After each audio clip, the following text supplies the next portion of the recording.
Assalamualaikum Pak. Waalaikumsalam. Lagi santai Pak, apakah saya bisa ikut duduk? Oh boleh, silakan. Iya Pak, terima kasih. Ya. Bagaimana? Apakah ada yang bisa saya bantu?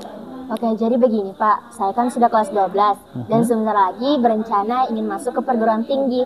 Kira-kira jurusan apa ya Pak yang cocok untuk saya? Oh, memangnya kamu minatnya apa? Saya sih minatnya pekerjaan yang menghasilkan uang Pak. Saya suka menghitung dan saya juga kiranya saya mumpuni dalam menghitung uang Pak. Oke. Kalau kamu mempunyai minat seperti itu, mungkin saya bisa merekomendasikan beberapa jurusan. Di antaranya mungkin jurusan hukum. Tapi saya tidak mau menjadi pengacara ataupun jaksa Pak.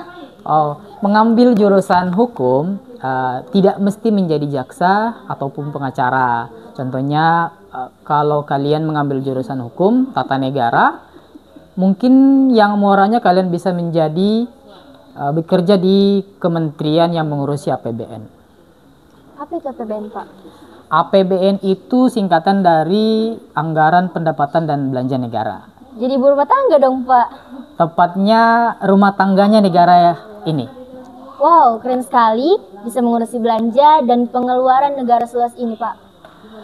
Iya, semua anggaran yang masuk ke kas negara dan yang keluar dalam bentuk pembelanjaan kebutuhan negara selama setahun itu diatur lewat APBN. Termasuk uang pajak yang orang tua saya bayar Pak.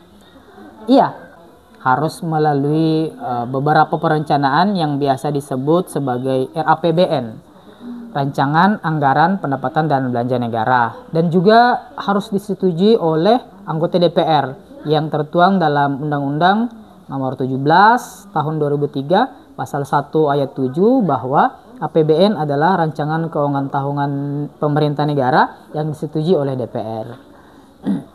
Apakah APBN itu berfungsi sebagai mengatur pendapatan dan belanja saja Pak? Fungsi APBN bukan hanya itu, tetapi salah satunya ada yang namanya fungsi otorisasi. Fungsi ini membantu pemerintah dalam merencanakan kegiatan apa yang mereka akan lakukan selama setahun mendatang. Ada juga fungsi pengawasan, yaitu apakah kebijakan-kebijakan anggaran selama ini selalu tepat sasaran atau belum. Selain itu, pemerintah juga selalu mengevaluasi apakah anggaran itu akan tetap ada tahun depan atau diubah lagi. Kalau begitu, kenapa pemerintah tidak mencetak uang sebanyak-banyaknya saja Pak? Terus dibagikan kepada kami dan juga pemerintah dengan uang tersebut. Dan tidak lagi perlu meminta pajak atau membayar pajak dari masyarakat. Pertanyaan yang kritis. Sekarang saya kasih contoh begini. Jika semua siswa di sekolah ini saya kasih uang sebanyak-banyaknya dan mereka boleh membelanjakan uang tersebut dengan syarat tidak boleh keluar dari lingkungan sekolah, apakah cukup makanan yang ada di warung? Tidak cukup Pak, dan tentunya uang mereka masih banyak dan makanan di kantin itu sudah habis. Nah, seperti itulah analoginya.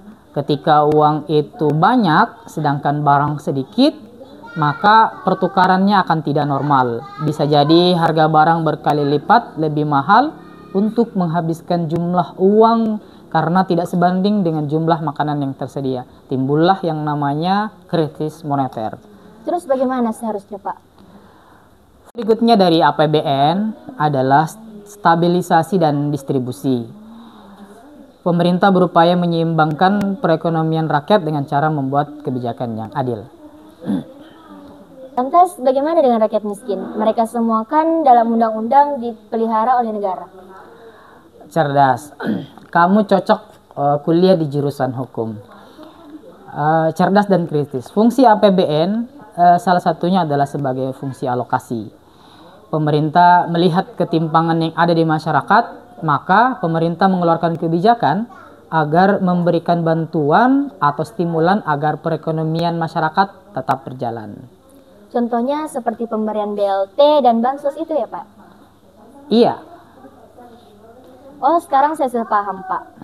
Jadi, bagaimana? Apakah sudah menentukan pilihan? Mau kemana setelah tamat SMA ini? Siap sudah Pak. Aku mau jadi Menteri Keuangan saja Pak. Menteri.